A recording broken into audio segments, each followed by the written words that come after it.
Maintenance on this the Snap Pro. We use this for heartworm tests. We also use it for combo tests.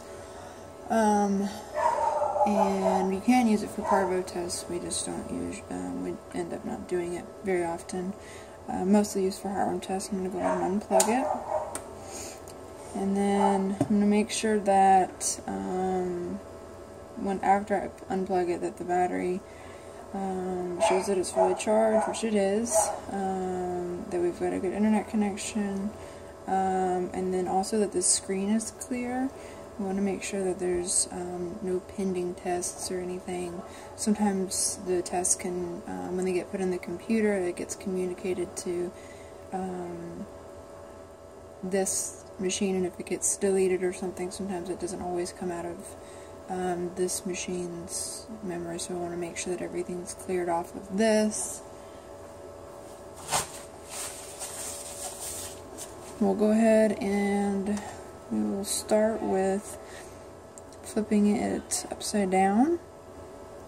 And what can happen is there's a lot of gunk that can get up underneath here, blood and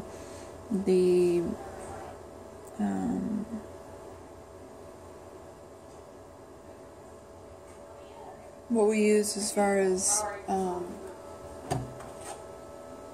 the conjugate for the testing and everything. So what I'm going to do is I'm going to take just a regular screwdriver, and it shows you here how to unlock it.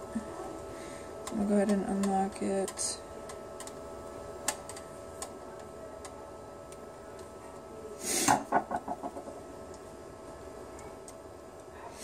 And then it kind of just pops out. So we want to make sure we've got some Q-tips with just a little bit of alcohol on them. So I'm going to take and just kind of clean all the surfaces here. Make sure that there's no, I'm getting some residue off of that. So I want to make sure that I'm cleaning off all of these surfaces on the inside. When it snaps, if there's any extra blood or conjugate in the well, sometimes it can get up here, and then if it builds up too much, then it can drop down into the well, and we can get tests that don't come out right, or we may get false results just because there's contamination when it comes to different patients' blood and everything. So we want to make sure that all of the sides here are clean.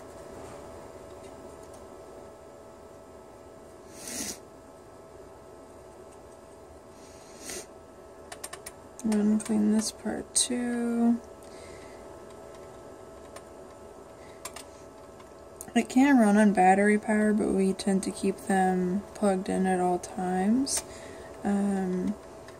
just to make sure that we don't have any issues with it running out of battery. Clean up here. Just any buildup can keep it from functioning properly, so we want to make sure that everything is clean everywhere.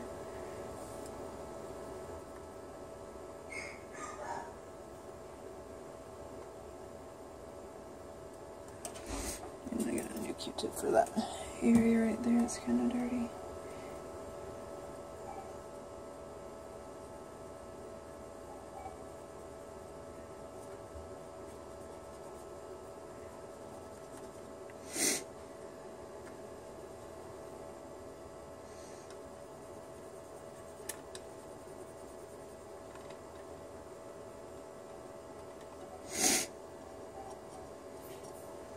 Usually if there's an update, it will show up on our computer screen, which is up here.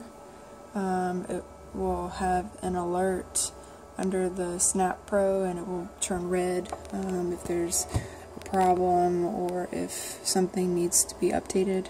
So we'll go ahead and we watch for those there, and then we'll go ahead and we'll check underneath here, make sure that there's nothing that needs to be wiped down. Maintenance wasn't, we just did maintenance on these not that long ago, so it's really not too dirty, which is good. We want it to stay nice and clean.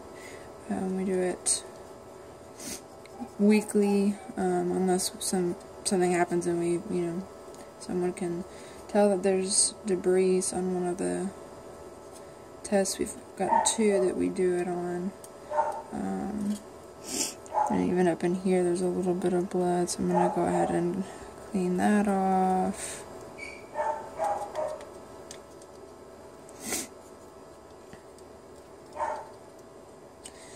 Put that snap, that part that holds the test in, and then pushes it out when it's done running. Get under there.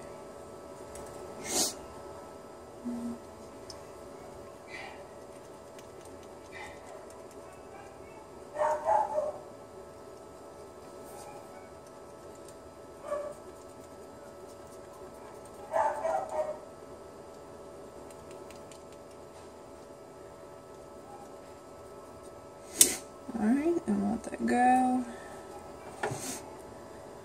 Everything looks pretty clean, so we'll go ahead and put this back together.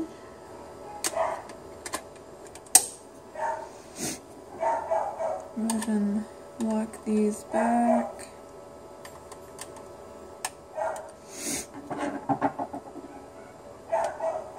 And then on the back here we've got all this dust and buildup, so I'm going to get up paper towels, put some water on it just to kind of clean that off.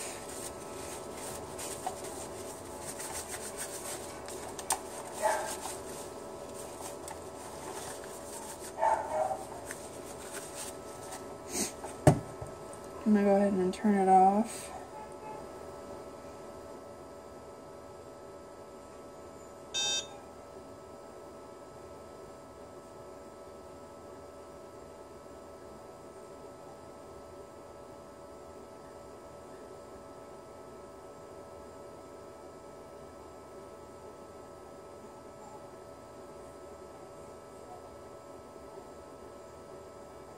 There we go.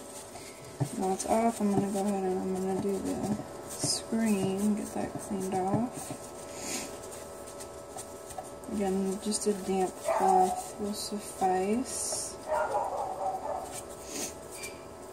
Trying to keep this clean will keep it from getting any buildup on it. It'll keep it from pushing, incorrectly pushing buttons or messing up the calibration on the screen. When you push certain, if you push here, you want to make sure that it's here that you're pushing and not somewhere else, so that you're not accidentally selecting a different patient when you're running a test. Go ahead and turn it back on.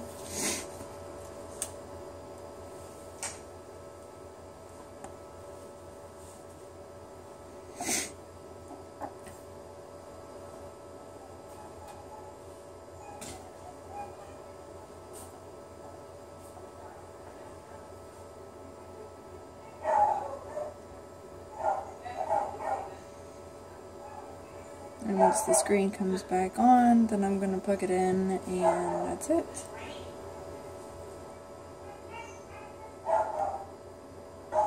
Alright, so we'll go ahead and plug this back up.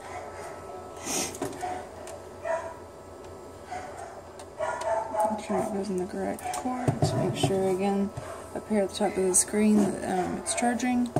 And that's it. We'll do the same thing with the other one.